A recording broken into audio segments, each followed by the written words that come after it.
रोहतक के राजीव गांधी खेल स्टेडियम में जो सेना की अग्निवीर भर्ती चल रही है और अभी हमारे साथ अनुराग जी हैं जो यहाँ के डायरेक्टर हैं ARO हैं। सर, जिस तरह से अग्निवीर की है, कितने कैंडिडेटों ने अप्लाई किया था और रोहतक में अभी तक की प्रक्रिया देखिए, जो भर्ती है ये 10 तारीख से लेके 15 तारीख के बीच रोहतक में चलेगी, जिसमें आज भर्ती का तीसरा दिन है। और इसमें हमारी भर्ती में लगभग 2000 से ज़्यादा कैंडिडेट्स आने वाले हैं। और डिस्ट्रिक्ट जो है हमारी सोनीपत, पानीपत, झज्जर और रोहतक, उन 4 डिस्ट्रिक्ट से इनको बुलाया जा रहा है। उनका जैसे क्या प्रक्रिया रहती है भर्ती की, टेस्ट जैसे? देखिए, ये जो भर्ती का प्रोसेस होता है ये 2 चयन में होता है। पहले में एक कॉमन एंट्रेंस एग्ज़ाम होता है, जो कि एक इंडिपेंडेंट प्राइवेट एजेंसी के थ्रू करवाया जाता है और उसमें हमारा कोई इन्वॉल्वमेंट नहीं होता है। एंड उसमें जो कैंडिडेट्स क्वालिफाई करते हैं, उनके लिस्ट और उनके नाम जो सक्सेसफुल कैंडिडेट्स हैं ARO को दिए जाते हैं। और फिर ARO उनका सेकंड प्रोसेस ऑफ सिलेक्शन करता है, जिसमें उनको सबसे पहले फिजिकल टेस्ट को पास करने होते हैं। There are laid down procedure जो उनको फॉलो करना पड़ता है। दूसरा, उनको मेजरमेंट वाला टेस्ट करना पड़ता है। एंड उसके बाद जो जिस स्टेज पे वो क्वालिफाई करते जाते हैं, लास्ट में उनका मेडिकल होता है।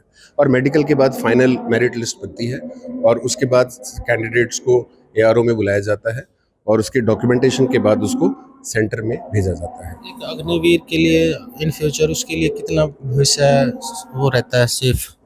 देखिए, सेफ्टी का जहाँ तक ख्याल है, मेरे ख्याल से इंडियन आर्मी में आई फील कि इससे ज़्यादा सेफ्टी कोई भी ऑर्गेनाइजेशन नहीं दे सकती, क्योंकि ये ऑर्गेनाइजेशन सबसे पहले तो आपके आपके नहीं, आपके फैमिली को भी लुक आफ्टर करती है।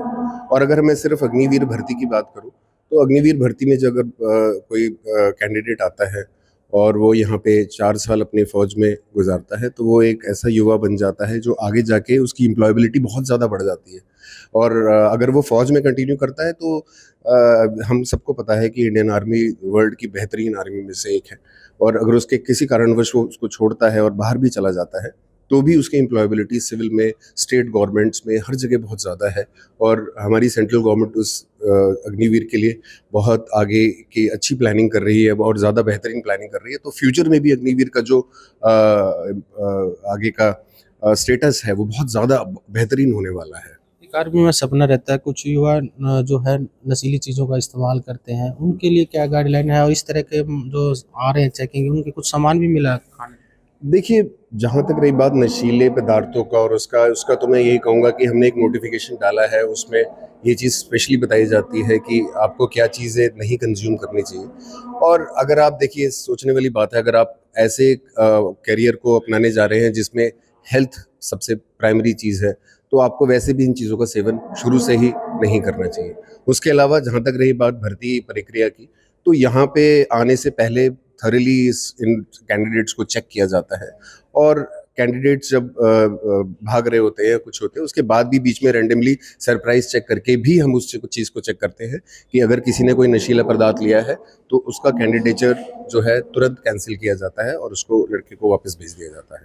देखिए, अनुराग जी डायरेक्टर हैं ARO रोहतक। उन्होंने कहा कि जिस तरह से अग्नि भर्ती चल रही है उसमें तमाम जो नियमों का पालन किया जा रहा है। अगर किसी तरह की कोई अनियमितता पाई जाती है, कोई कैंडिडेट या नशीली चीज़ों का इस्तेमाल भी करता है, तो उसका जो है वो जो पात्रता है वो कैंसिल कर दी जाती है। फिलहाल रोहतक में, रोहतक, सोनीपत, झज्जर 3 जिलों की जो भर्ती प्रक्रिया चल रही है और ये जो आगे चल के अग्निवीर देश की सेवा और रक्षा करेंगे।